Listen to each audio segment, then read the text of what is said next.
Apa-apaan ini? Masa ibu disuruh makan nasi sama garam? Kamu itu menantu macam apa sih, Ton?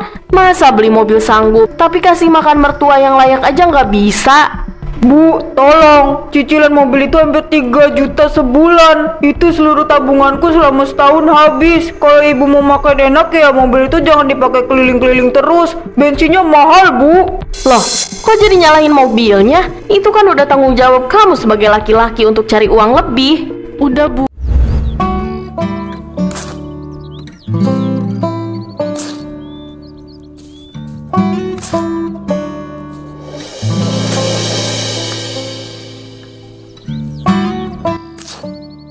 Duh, ini tanahnya udah kayak batu, Nak. Susah bener mau dicangkul. Mau gimana lagi, Mas? Udah 2 bulan gak turun hujan. Ini aja udah syukur masih ada yang bisa dipetik. Daripada gagal panen total, kita harus pintar atur uangnya nanti, Mas. Anton, Ino, Pak RT, dari mana? Tumben lewat jalan kebun jam segini. ini tadi habis dari rumah mertuanya Pak Jaja. Habis lihat mobil barunya yang mengkilap. Ternyata desa kita makin maju ya.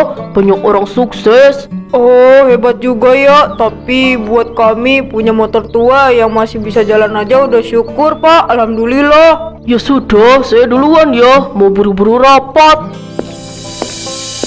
Udah, Mas. Jangan terlalu dipikirin ucapan Pak RT tadi. Iya, yuk. Aku cuma kepikiran ibu di rumah. Biasanya kalau dengar kabar tetangga beli barang baru, ibu yang paling ribut. Semoga hari ini ibu nggak kumat sifat pamernya. Semoga, Mas. Tapi perasaan aku nggak enak. Kita harus siap-siap telinga ini kalau sampai ibu dengar soal mobil menantu Pak Jaja.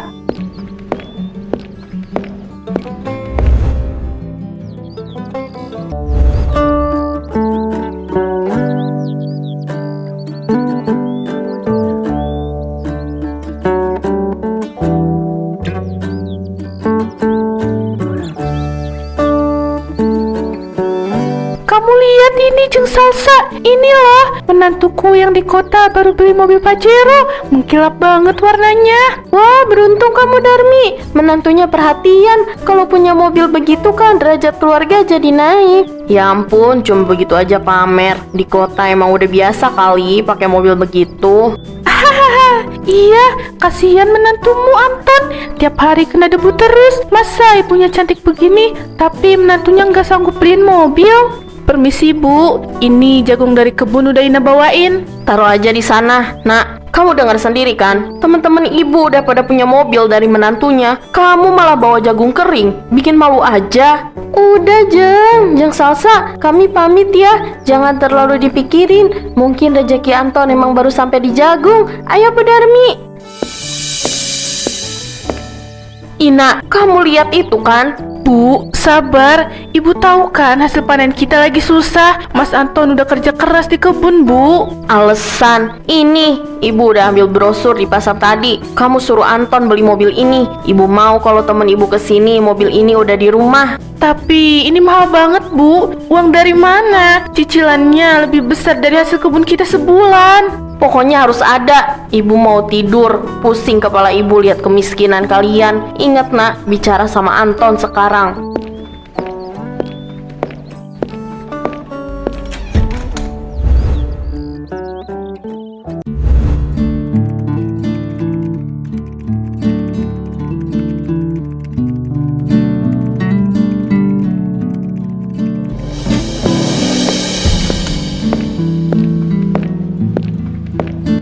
Mas, sebenarnya aku nggak enak mau bilang ini. Tadi sore ibu marah-marah. Terus ibu minta kita beli mobil yang ada di brosur ini, Mas. Astaga, Nak. Kamu lihat nggak harga di bawah gambar itu? Itu angka nolnya banyak. Kita buat makan besok aja perlu puter otak. Gimana mau beli mobil semewah ini, Nak? Aku udah jelasin ke ibu kalau hasil panen kita lagi susah.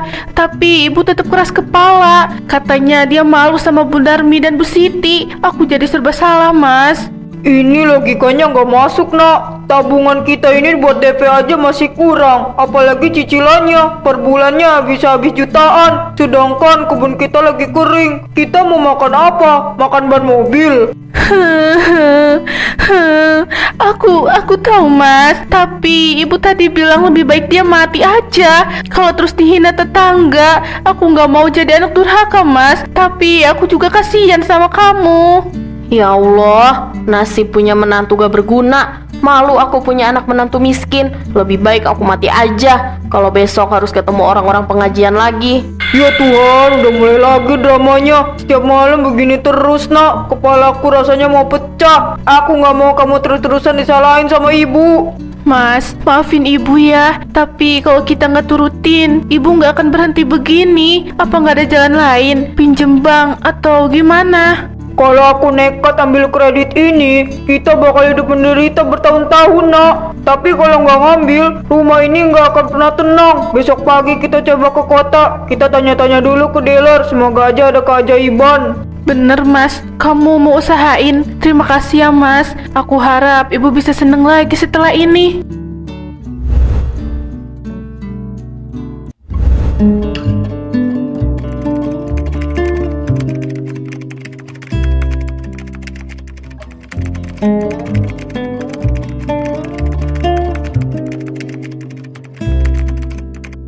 Begini Mas Anton, ini kesempatan emas. DP yang Mas bayar ini udah paling rendah sekota ini. Mobil hitam yang di depan itu udah siap dikirim, tinggal tanda tangan aja di sini. Tapi Mas Doni, ini bunganya kok kalau aku hitung-hitung jadi jauh lebih mahal ya di tahun ketiga. Terus cicilannya ini apa nggak bisa kurang sedikit lagi? Ini hampir seluruh hasil kebunku habis buat bayar ini aja. Kamu banyak banget nawar. Mas Doni ini udah baik kasih kita diskon loh. Lihat itu mobilnya, gagah banget. Kalau kamu bawa ke kampung, Pak RT sama Bu Darmi pasti melongo deh.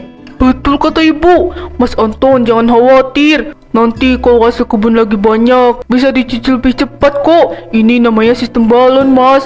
Di awal ringan sekali, cocok buat yang usahanya lagi berkembang. Tapi usahaku lagi susah mas. Kebun lagi kering. Kalau bulan depan aku nggak bisa bayar gimana? Aku nggak mau rumah tanggaku jadi berantakan cuma gara-gara besi ini. Udah, jangan jadi penakut. Kamu itu laki-laki, harus berani ambil resiko. Masa kamu mau ibu dihina terus? Ayo cepet tanda tangan. Silakan di sebelah sini Mas Anton, nama dan tanda tangan. Setelah ini kunci langsung saya serahin dan mobil bisa Mas bawa pulang sore ini. Ya udah, aku percaya aja sama kata-katamu Mas Doni. Semoga ini emang keputusan yang benar buat kami. Nah, begitu dong. Gitu aja kok repot.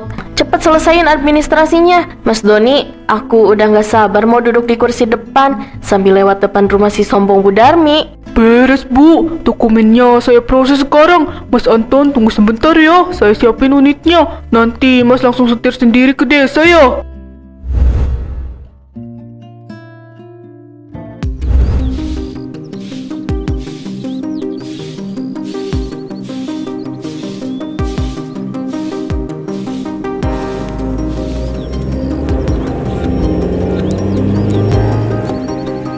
Halo Pak Jaja, panas ya? Untung di dalam sini dingin, AC-nya bikin menggigil. Waduh, itu mobil siapa Ton? Baru ya? Bagus bener, sampai silau aku liatnya. Kamu habis menang undian atau gimana nih? Bukan menang undian Pak, ini cuma rezeki sedikit aja. Mari Pak, duluan. Mobil baru, Om Anton, ikut naik Om. Ayo balapan sama sepeda kami. Hahaha, sana, jangan deket-deket. Nanti bodinya lecet kena debu. Anton, jalannya pelan-pelan aja, biar orang-orang di pasar depan bisa lihat siapa yang lewat. Pelan-pelan gimana Bu? Ini bensinnya boros. Dari kota ke sini aja udah turun 1 bar. Aduh, kamu jangan merusak suasana deh. Uang bensin mah gampang. Nanti kan jagungnya dipanen lagi. Lah itu si Darmi lagi di depan rumahnya. Cepet-cepet, klakson yang keras.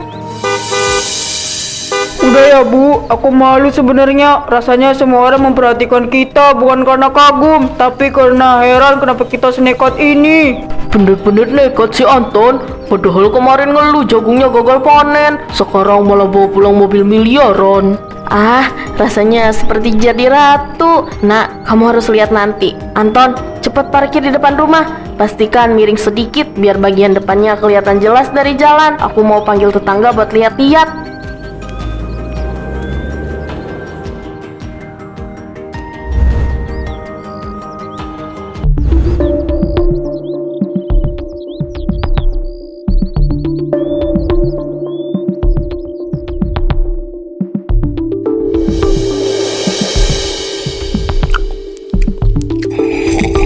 Jadi cuma ini yang tersisa di dapur, Nak. Nggak ada tempe atau sambal. Maaf mas, uang belanja bulan ini habis buat bayar angsuran pertama. Belum lagi pajak sama angsurannya yang mahal. Aku cuma sanggup beli beras seliter tadi pagi. Apa-apaan ini? Masa ibu disuruh makan nasi sama garam? Kamu itu menantu macam apa sih, Ton?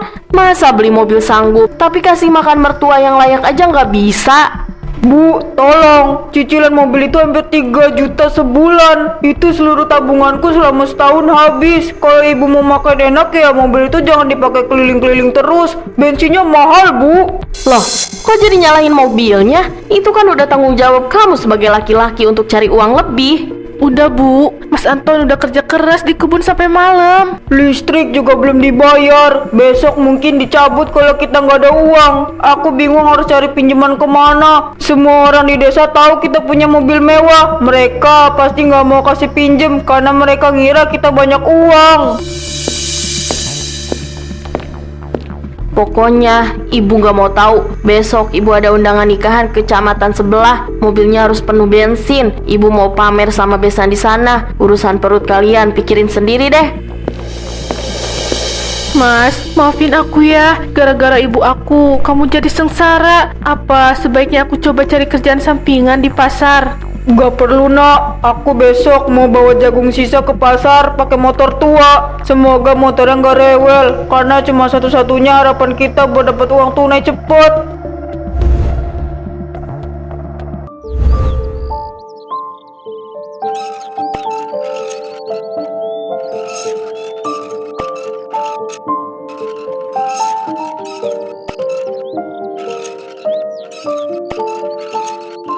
Parah ini, Ton. Pistonnya udah kena, karburatornya juga udah minta diganti. Kamu paksa buat angkut jagung berat terus ya? Mau gimana lagi, Bang? Cuma motor ini yang bisa diandelin. Kalau pakai mobil, bisa-bisa bodi mobilnya lecet.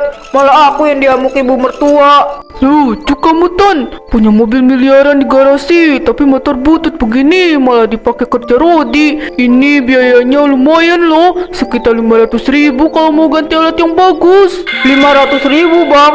Nggak bisa kurang? Atau boleh nggak dicicil dulu? Aku bener-bener lagi nggak pegang uang tunai sekarang. Kalau dicicil susah, Ton. Aku juga butuh modal buat beli alatnya ke kota. Bukannya kamu banyak uang. Orang-orang di pasar bilang kamu habis beli mobil baru. Iya, itu masalahnya, Bang. Semua uangku udah lari ke mobil. Saldo di ATM ku aja udah nol karena dipotong otomatis sama pihak leasing. Aku sekarang bener-bener cuma punya tenaga. Uang sepeser pun gak ada. Maaf, Ton. Bukannya aku gak mau bantu, tapi aku juga lagi butuh uang buat bayar sekolah anak aku. Mending motornya ditinggal di sini dulu aja sampai kamu punya uang buat tebus alatnya. Jadi nggak bisa ya? Aduh, nasib. Terus aku bawa jagungnya ke pasar gimana? Kalau nggak dijual, besok sekeluarga bisa nggak makan. Sabar, Ton. Coba kamu bicara sama istri dan mertua kamu. Siapa tahu mereka ada simpenan. Aku titip motornya dulu, Bang. Aku jalan kaki aja deh ke rumah. Semoga di rumah nggak ada kejutan baru lagi yang bikin jantung aku copot.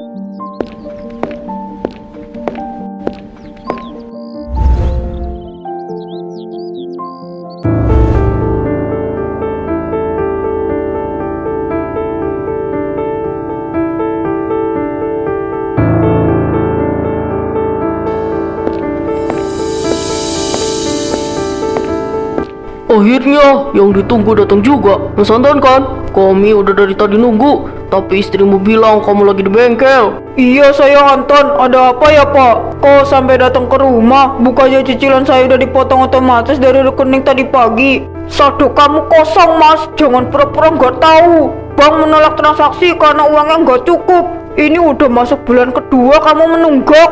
Kamu kan tahu konsekuensinya. Mas, tadi mereka datangnya kasar banget. Aku takut. Mereka bilang mau ambil mobilnya sekarang kalau nggak dibayar. Pak, tolong beri saya waktu seminggu lagi. Motor saya baru aja rusak di bengkel Bang Kumis. Hasil panen jagung juga belum laku semua. Saya janji akan usahain uangnya. Gak ada waktu-waktu, kami bosan denger janji. Kalau besok sore uangnya nggak masuk rekening kantor, jangan salahin kami. Kalau mobil mewah di depan kami diderek paksa. Ini surat peringatan terakhir, warna merah, biar kamu sadar posisi sekarang.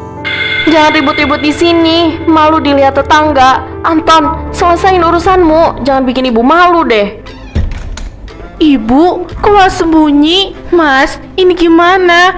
Uang dari mana sebanyak itu dalam waktu sehari? Itu urusan kalian. Kami cuma menjalankan tugas. Ingat ya, besok sore adalah batas terakhirnya.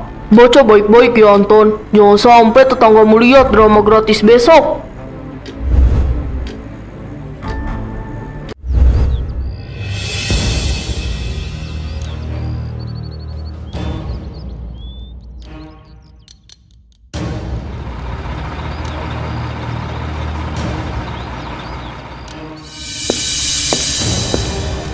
Apa-apaan ini? Ini acara syukuran. Kenapa ada truk sampah masuk ke sini? Pergi kalian. Ini bukan truk sampah, Bu. Ini truk derek buat ambil mobil yang belum dibayar. Mas Anton, waktunya udah habis. Mana kuncinya? Pak, tolong jangan sekarang. Ini banyak tamu, Pak. Kasihan istri saya. Urusan malu itu urusan kalian. Kami sudah kasih peringatan kemarin kan. Mas, ini gimana? Pak Jaja sama warga lain udah mulai moto kita. Aku malu. Nggak boleh. Kalian nggak berhak ngambil. Anton, cepet usir mereka. Kamu laki-laki bukan sih? Minggir, Bu. Jangan menghalangi petugas atau kami panggil polisi sekalian. Mobil ini bukan punya ibu lagi. Ini punya Bang. Tolong, maling. Ada maling mau ambil mobilku. Ibu, awas. Tolong, lumpurnya bau. Tolong. Makanya jangan suka pamer. Lihat itu, kena batunya kan sekarang. Selesai. Mari kita pergi dari tempat kumuh ini. Anton, kalau mau ambil mobilnya, bawa uang pelunasan ke kantor pusat besok pagi.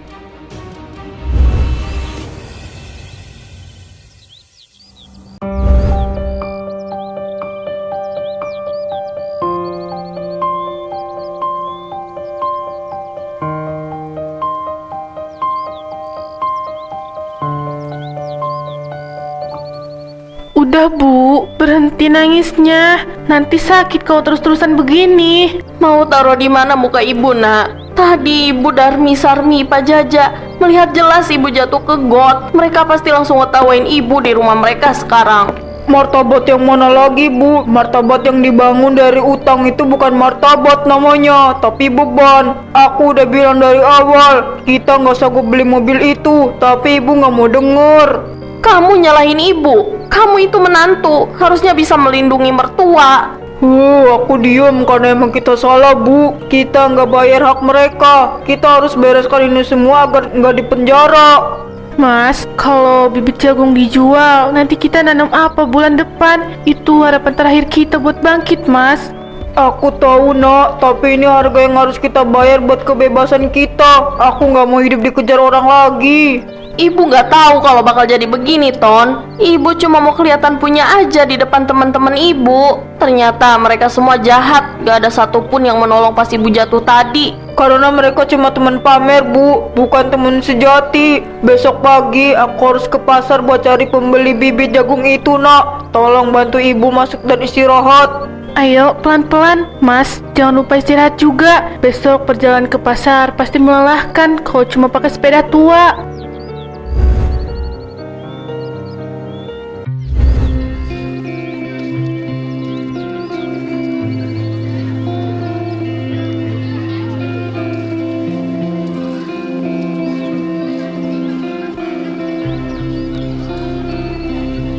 Mbak Ani, kangkungnya 2 iket ya, sama tempenya 1 papan aja, yang kecil nggak apa-apa. Maina, tumben belanja sendiri pakai sepeda. Biasanya naik mobil yang mengkilap itu sampai depan pasar. Gak ada lagi mobilnya Mbak Ani. Udah dibawa kembali sama yang punya. Kami sadar kalau itu bukan hak kami. Jadi sekarang kami kembali lagi pakai sepeda. Lebih tenang rasanya. Loh, jadi bener gosipnya nak? Katanya kemarin sore ada keributan besar sampai ibu kamu jatuh keselokan. Iya Bu Ati, emang bener begitu kejadiannya. Kami memang salah karena memaksakan gaya hidup yang gak sanggup kami tanggung. Sekarang kami lagi belajar buat mulai lagi dari nol. Hidup apa adanya aja, yang penting gak punya utang lagi. Wah, aku salut sih sama kejujuran kamu nak. Nggak banyak orang yang mau mengakui kesalahan begitu. Ini aku kasih tambahan cabai sama tomat buat sambal di rumah. Semangatnya, sampaikan salam buat Anton. Yang penting sekarang kerja keras lagi di kebun. Terima kasih banyak Mbak Ani. Maaf ya kalau selama ini Ibu sering bikin sakit hati warga sini. Aku cuma mau hidup yang tenang sekarang, gak mau pusing lagi soal omongan orang. Ya udah, yang penting sekarang kalian rukun aja. Bilang sama ibu kamu, nggak usah malu keluar rumah. Warga sini juga bakal lupa kok kalau kaliannya juga berubah jadi lebih baik. Iya Bu, terima kasih sarannya. Aku pamit ya, mau antar belanjaan ini pulang. Mas Anton udah nunggu, katanya hari ini mau mulai merapikan gubuk.